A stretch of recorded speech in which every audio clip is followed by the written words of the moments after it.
Hello guys, good morning. Nandito po tayo sa may Barangay Biga, Sanja Mayor, Tansa, Cavite.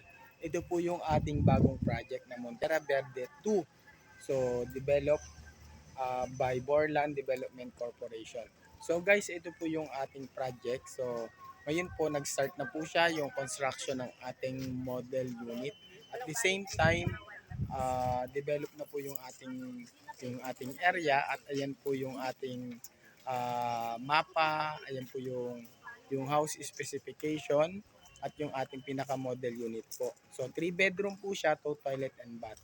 3 bedroom sa second floor at 1 toilet and bath.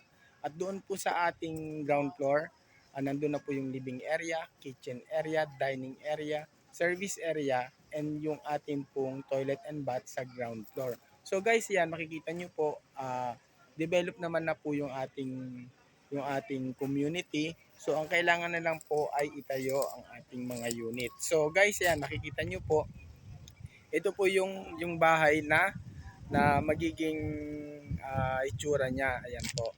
So may parking po tayo at ito naman po yung ating floor plan. So guys, napakaganda po ng ating community. Napakalapit po sa SM, Tansa, and yung atin pong Pure Gold.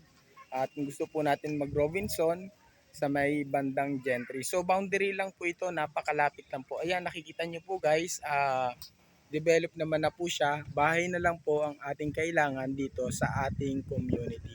So guys, kung gusto niyo pong magpa-assist, pumunta po dito sa site. Meron po tayong pre-tripping at ang atin pong reservation naman po ay nasa 7,500 lang po. Ang ating floor area nga po pala ay nasa 55 square meter. Ang ating pong lot area ay nasa 48 square meter.